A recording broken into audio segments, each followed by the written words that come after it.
Si vous êtes un professionnel de la gastronomie, vous connaissez forcément Métro. Métro s'engage en faveur de l'égalité en soutenant Girls in Food. Merci à eux. Métro.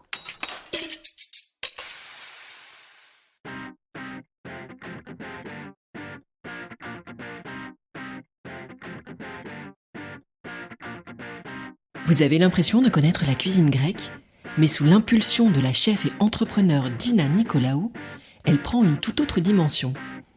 Attachée à valoriser chaque région et chaque terroir, du Péloponnèse à la Crète, elle est à la fois l'ambassadrice de son pays à Paris et une porte-parole de la gastronomie française en Grèce.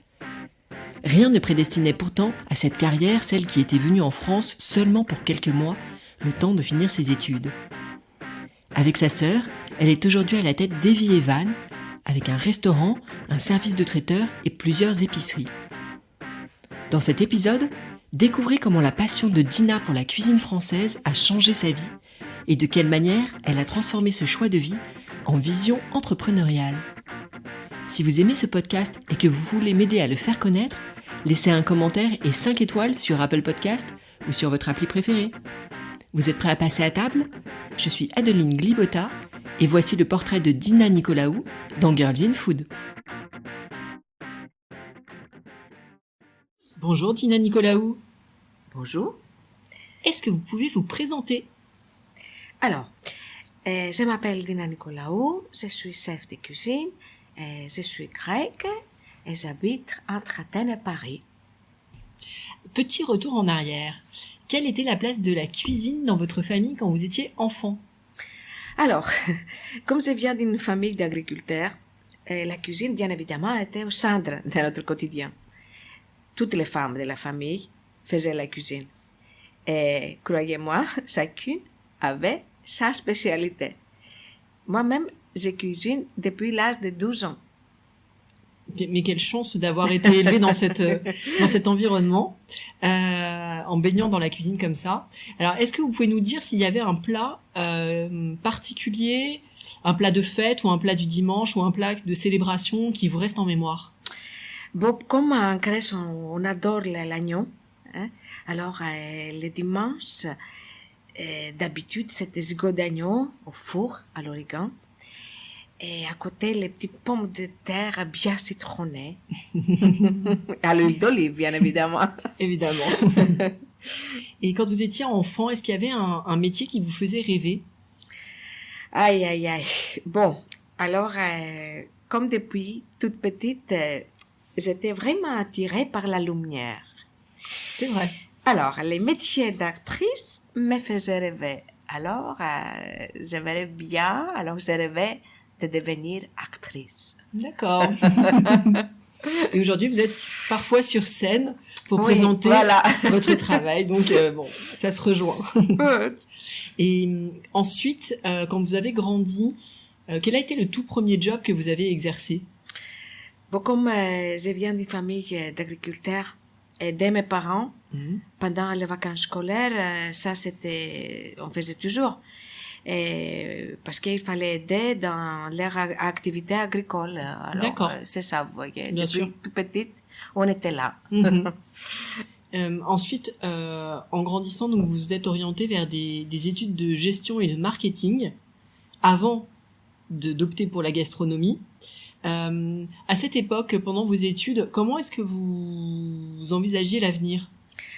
Alors, à cette époque, je me voyais plutôt travailler dans une grande entreprise, ayant un poste dans le marketing ou la communication. Vous voyez, comme j'ai fait les études d'économie, du marketing, de communication, c'était à cette époque, dans ma tête, c'était pas du tout l'environnement professionnel de la cuisine. Donc, si mes sources sont justes, vous êtes venu en France pour vos études, et c'est là en fait que vous avez choisi de changer d'orientation de vie en fait. Racontez-nous un peu cette période-là. Alors, c'est vrai que Paris m'a changé vraiment la vie. Paris est son offre gastronomique très riche. Et il m'a donné l'envie de connaître mieux la cuisine française. Et c'était là que j'ai eu l'idée d'aller à l'école Cordon Bleu Et là, j'étais vraiment amoureuse de la gastronomie et de la cuisine française.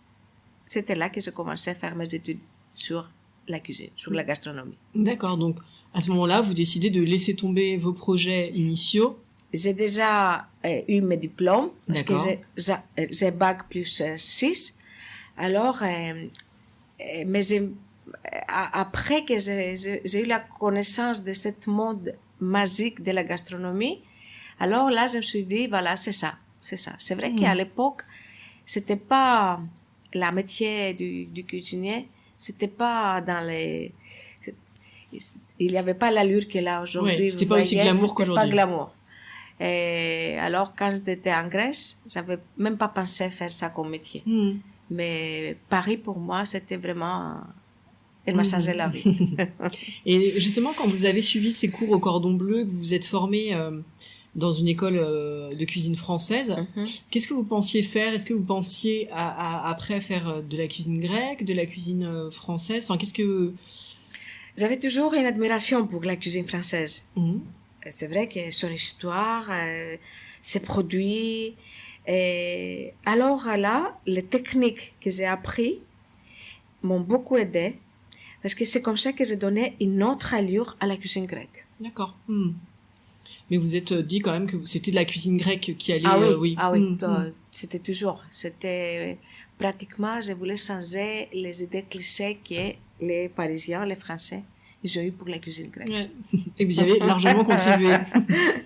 Alors, Dina, aujourd'hui, vous êtes chef de cuisine, vous êtes restauratrice, puisque vous êtes à la tête de plusieurs établissements. Vous êtes chef d'entreprise, vous avez une entreprise de traiteur, mais aussi vous êtes l'autrice de livres de cuisine, ambassadrice pour la cuisine grecque, formatrice. Enfin, aujourd'hui, vous avez un métier extrêmement complet, enfin une vie professionnelle qui couvre tous les aspects de la gastronomie. Moi, j'aimerais bien revenir un petit peu en arrière sur... vous êtes sortie de l'école de cuisine. Ensuite, qu'est-ce qui s'est passé avant d'en arriver aujourd'hui à ce parcours? Alors, la toute première étape était d'aller à la rencontre des grands chefs. Des grands chefs à Paris, bien évidemment, et d'écrire leur histoire et la présenter à la presse grecque. D'accord. Alors, vous voyez, ça m'a inspiré beaucoup. Ça m'a donné envie de continuer. Et c'était comme ça que les lecteurs en Grèce ont connu les grands chefs comme Alain Ducasse, Guy Savoy, Alain Passard et tant d'autres. Et que je suis fière parce que c'était moi la première que je les présentais en Grèce. Et ensuite, si on passe à l'étape où... Alors après, on a fait avec Maria et Vievan. Donc Maria, c'est votre sœur. Maria, c'est ma sœur. Alors, c'était avec Maria que nous avons pris la décision, en 2005, de montrer aux Parisiens la vraie cuisine grecque, la cuisine de notre mère, la cuisine traditionnelle, loin des clichés touristiques. Donc, vous lancez Evie Evan, qui fait partie aujourd'hui, il y a plusieurs établissements à Paris. Donc, il y a le restaurant de la rue Guizard, il y a 2 épiceries, traiteurs. Parlez-nous un peu de l'aventure entrepreneuriale que ça représente.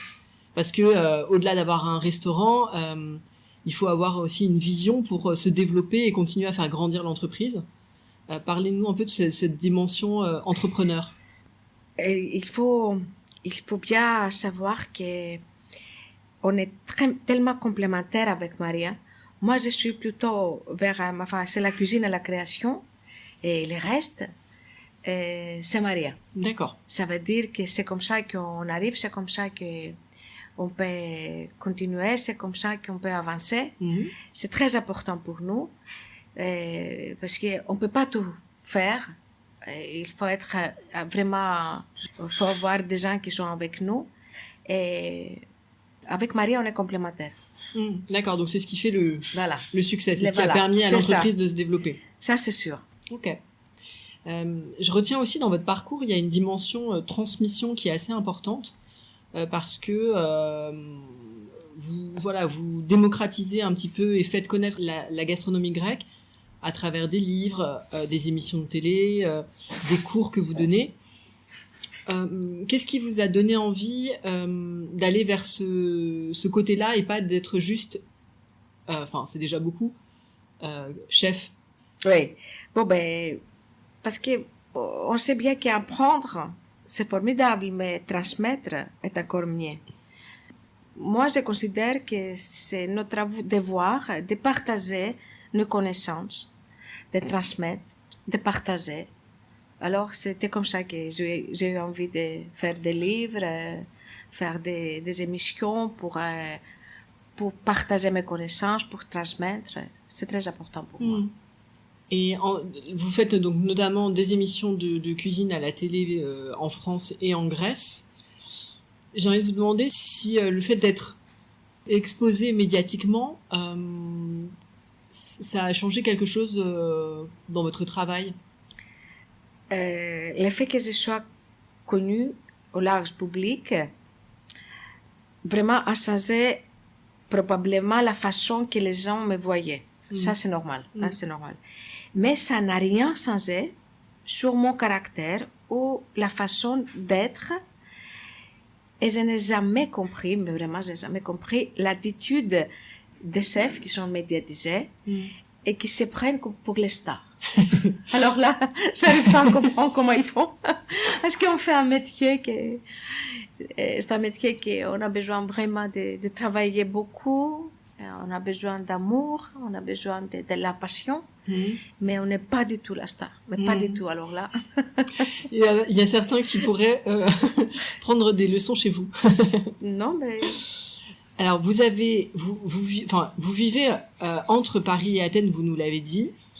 Donc, vous avez un mode de vie en quelque sorte nomade. Voilà. Si vous voulez bien, oui, c'est vrai que c'est à peu près ça. Et comment ça s'articule? Comment est-ce qu'on fait pour vivre entre deux pays? Comment se partagent les activités? Au quotidien, ça doit pas être si simple que ça. Ouais, c'est pas simple. Croyez-moi, ça demande une organisation pointue. Vraiment, mais je suis heureuse. Je suis heureuse parce que j'ai réussi à faire ce que je voulais. J'ai choisi de ne pas choisir entre la Grèce et la France. Moi, ce sont des pays que je ne peux pas vivre ni en Grèce. Je ne peux pas vivre en Grèce sans faire le retour en France, ni le contraire. Oui. Alors, vous voyez, c'est ça. Alors, j'ai choisi de ne pas choisir. Voilà. Et je suis tellement heureuse. J'aimerais bien qu'on parle un petit peu des produits et du terroir grec, qui sont bien sûr, c'est la base de votre cuisine, donc c'est fondamental. Comment est-ce que vous les sélectionnez? Est-ce qu'on peut parler un peu de votre démarche? Ça me semble important dans votre cuisine. Oui, c'est vrai que les produits, c'est la base de la cuisine. On ne peut pas faire les merveilles si on n'a pas les produits de qualité. J'ai sillonné la Grèce pendant plusieurs années pour mes émissions culinaires. Alors, c'était comme ça que je suis allée à la rencontre des petits producteurs aux quatre coins de la Grèce, bien avant que cela devienne une mode pour les produits d'artisanat. Parce qu'aujourd'hui, c'est pas que à la mode, c'est une nécessité. Alors, nous sommes les premières avec Maria d'avoir importé à Paris les produits des petits producteurs de Grèce, d'une qualité extraordinaire. D'ailleurs, aujourd'hui, ces produits sont de plus en plus plébiscités par le public français, qui les connaît de mieux en mieux. Comment vous voyez cette évolution, le fait que maintenant les chefs aussi français s'emparent des produits grecs, par exemple, notamment, on voit beaucoup d'huile d'olive grecque chez les chefs. Est-ce que pour vous c'est une victoire ou comment vous le voyez? Victoire. C'est sûr que je suis bien contente parce que là je vois que les chefs français ils ont fait la connaissance des produits grecs qui sont de la bonne qualité, comme l'huile d'olive ou des olives ou la feta ou des légumes secs ou des petites herbes aromatiques des montagnes grecques. Ce sont des produits que quand on sait que tu peux travailler et tu fais de la bonne cuisine. Et vraiment, je suis heureuse que je peux partager tout ça et je peux le faire connaître en France. Est-ce qu'il y a un produit, un petit produit que vous adorez et qui n'est pas encore très connu en France, que vous pourriez nous faire découvrir ou... Alors, je crois que les petits maisis, c'est un produit qu'on le trouve en Grèce depuis l'Antiquité. Si vous voulez, c'est le côté sucré sans sucre, ça veut dire que c'est un sirop et on le prend après la réduction du mou de raisin. Et alors, ça permet d'avoir une note sucrée, acide sucré pour les préparations sucrées, mais les préparations salées aussi. D'accord. Alors, comme c'est un produit avec plein d'antioxydants, ça fait du bien pour la santé, j'aimerais bien de faire connaître en France. D'accord. Merci pour la recommandation. Une question complémentaire sur les terroirs grecs. Il n'y a pas un produit, enfin il n'y a pas une cuisine grecque, il y a des cuisines grecques puisqu'il y a les paysages grecs sont très variés.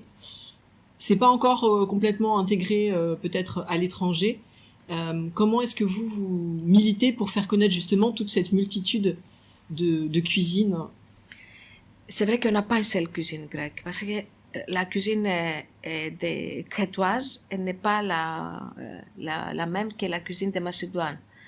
Et chaque région, il a ses produits, ses habitudes, et il cuisine différemment, bien évidemment, à peu près avec les mêmes produits, mais ça change la façon de l'utiliser.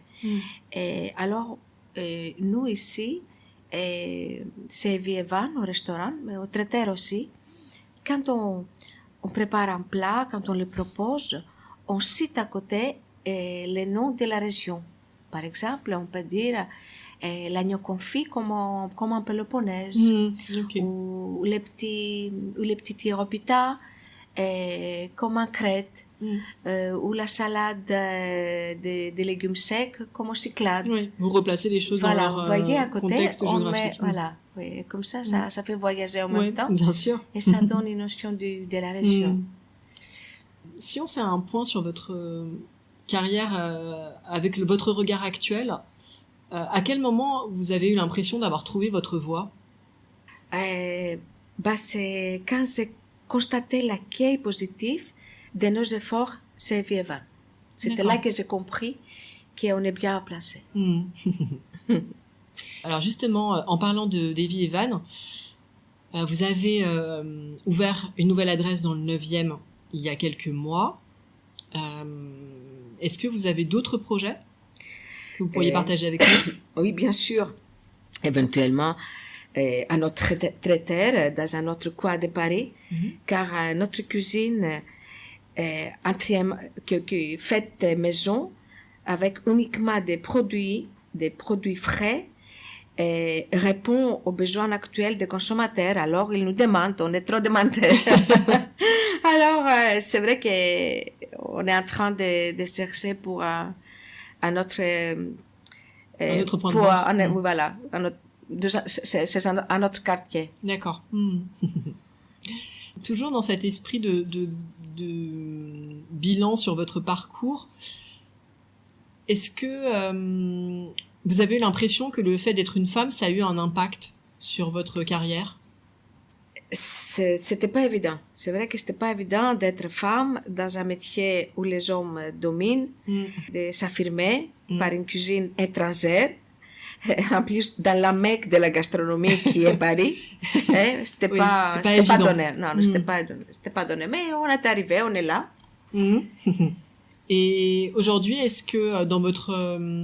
alors, vous avez monté Evie et Van avec votre sœur, donc c'est une histoire de femme, Evie et Van.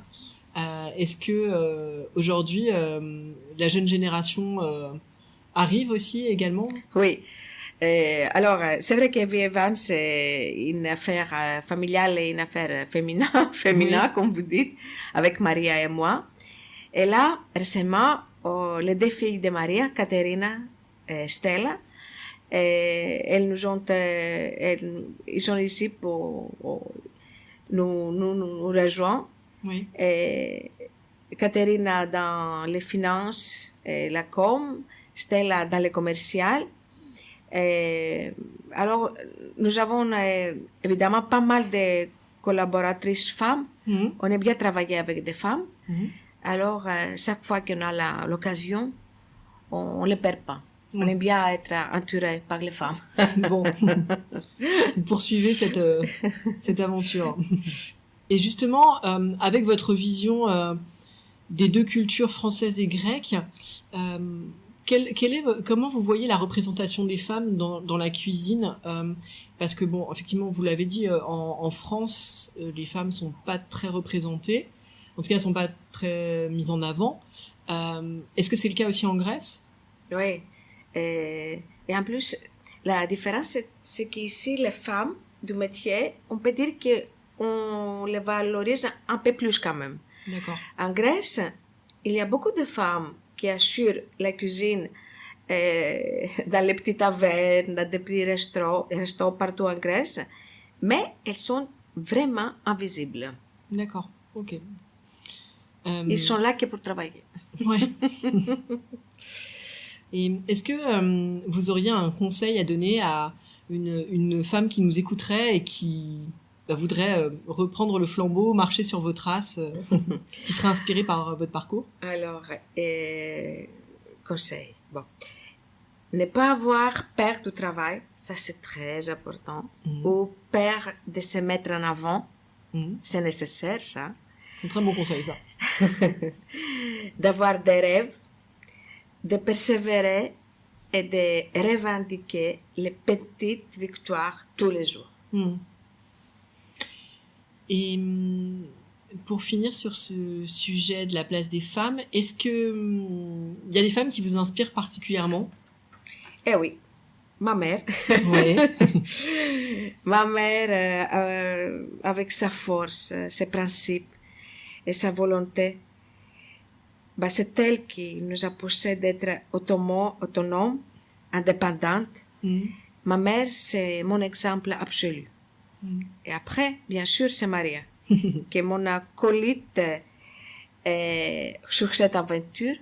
Et que sans Maria, c'est vrai que ça ne pourrait pas exister Evie et Van.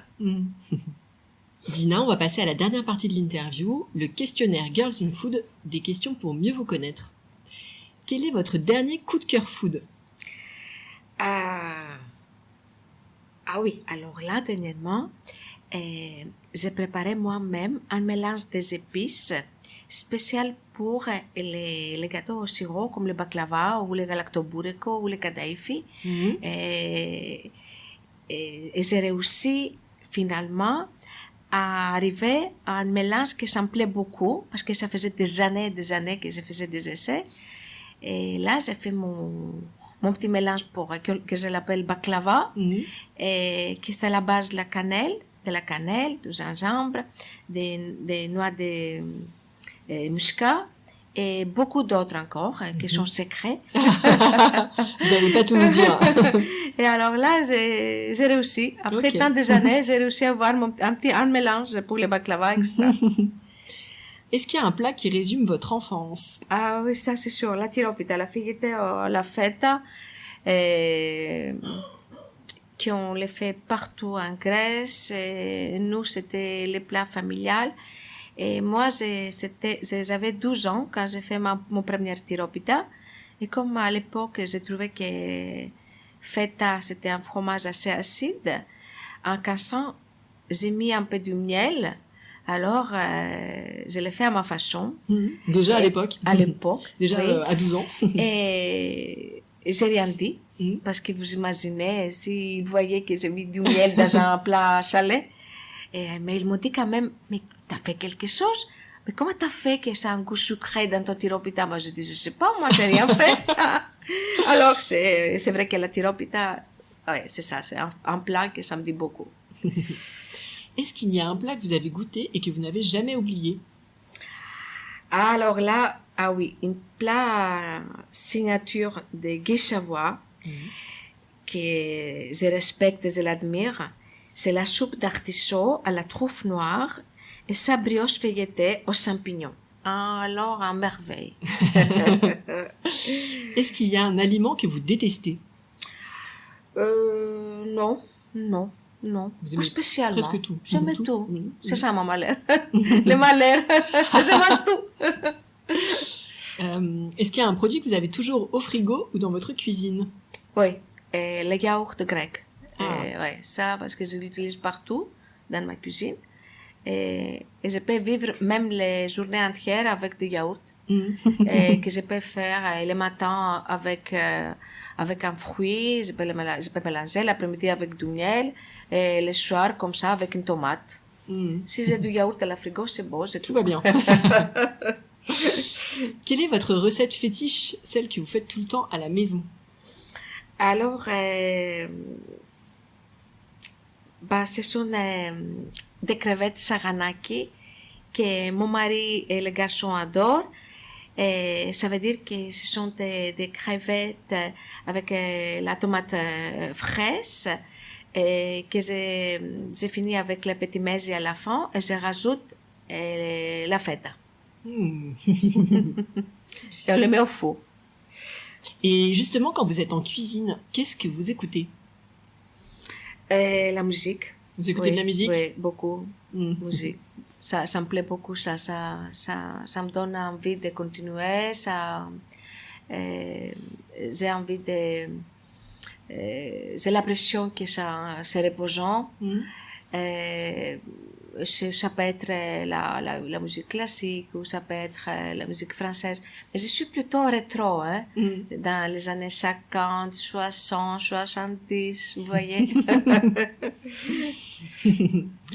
Quel est le resto de votre vie, s'il n'en restait qu'un? La resto de Guy Savoie, là à Paris. Ah oui. Alors là, c'est une expérience pour moi unique. Et chaque fois que j'ai l'occasion, je perds pas. C'est mon resto fétiche. Et est-ce qu'il y a un restaurant qui vous fait rêver? Pour aller découvrir? Oui. Ah bah Noma, hein. Je sais que c'est pas...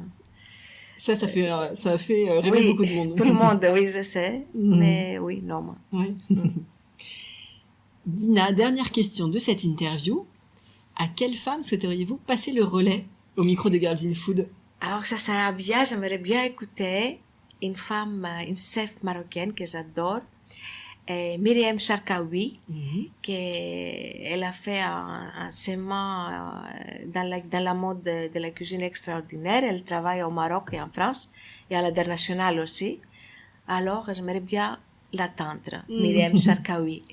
Merci beaucoup pour cette recommandation. Merci. Et puis pour votre temps. Merci beaucoup. À très bientôt, Dina. Merci.